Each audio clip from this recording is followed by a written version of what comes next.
What changes when a drug boat isn't a suspect, but a military target? In the Eastern Pacific, that answer arrived at 4:20 a.m. with a single lethal hit. In the next minutes, we'll show you how hours of surveillance, known trafficking corridors, and an order for removal replaced the old playbook of sirens and seizures. You'll see why crews are now treated as part of a hostile system, why evidence no longer drives the operation, and how this shift reshapes risk, law, and the next routes cartels thought were safe. Before we move on, please take a moment to subscribe to the channel and like the video.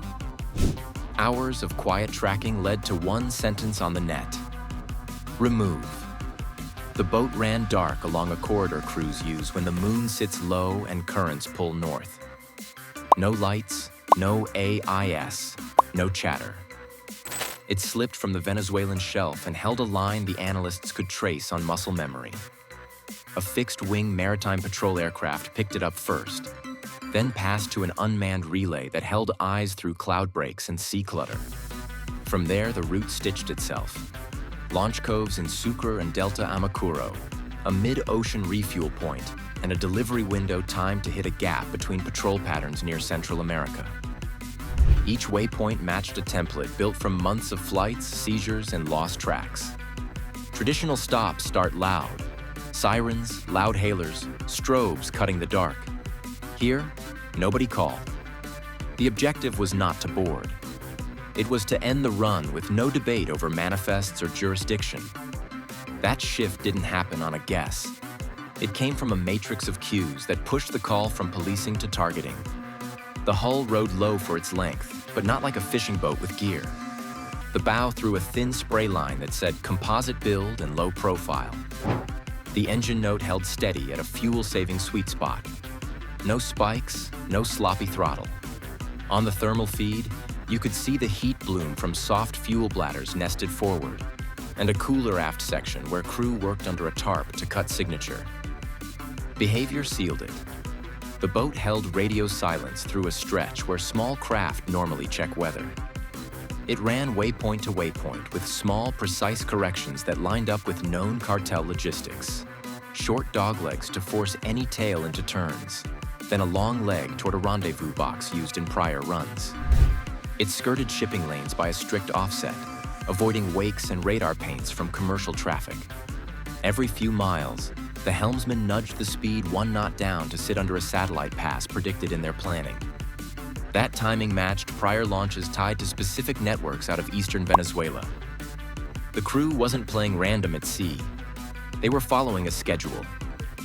Commanders weighed the calculus in parallel. First, isolate.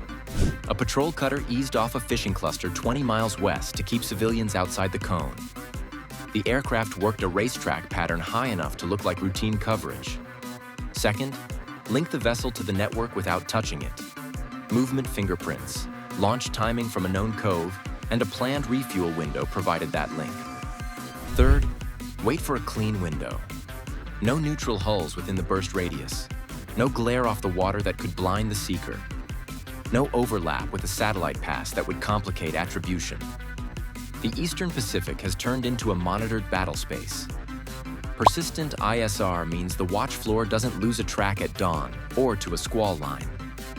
Sensors hand off in seconds, not minutes. That compression kills the stall tactics these crews once relied on. Cutting engines, smearing heat, blending with coastal traffic. Every time the boat tried to melt into the dark, a different sensor held it. At 4:20 a.m., the window opened. The boat crossed the last waypoint before the rendezvous box. Air cleared the strike lane. The cutter held off the horizon line. No hail went out. No light cone warned the crew to heave to. A single weapon hit amidships and tore through the fuel bladders. The hull folded, then broke. Fire flashed and died as the ocean smothered it. In seconds, the mission ended. 4 on board, gone. The cargo gone with them. No retrieval, no chain of custody. An operation built for certainty and denial, not court.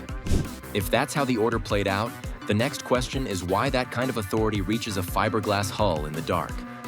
How does a smuggler become a lawful target for a missile? The answer starts with a shift in labels. Calling a crew narco-terrorists reframes their boat from a crime scene to a hostile asset inside a war-sustaining network. Under that frame, the cargo is not just contraband. It feeds a system that finances violence, arms, and corruption. The doctrine treats the route itself as a support line. Cut the line and you starve the network. That is the logic that moved commanders from handcuffs to a strike window.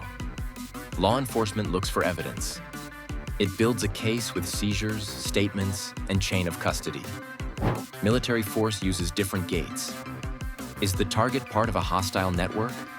Is the action necessary and proportional? Do we have authority? Those gates meet at sea in a narrow space. On the high seas, jurisdiction can ride on flag state consent, bilateral agreements, and national legislation that reaches extraterritorial conduct. When a state consents or a vessel lacks a valid flag, enforcement widens.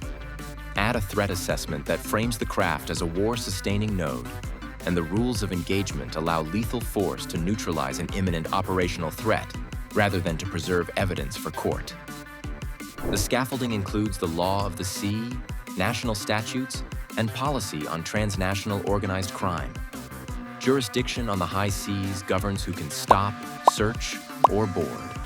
Flag state consent can unlock action when a craft claims a nationality. If the boat rides without a flag or uses a false claim, it falls into a category that is easier to interdict. Self-defense doctrines allow force when a hostile act or intent presents. Policy adds another layer by defining certain networks as threats whose logistics keep the violence running. Within that stack, commanders argue they can treat the vessel as a lawful military objective once linked to the network and isolated from civilian traffic. Supporters say this approach works. It shortens the time from detection to neutralization, denies revenue, and raises the cost of every run. They argue deterrence grows when crews know there is no boarding, no bargain, and no port call, only removal. Critics warn about the gaps. Lethal force at sea can erase evidence and the chance to verify identity.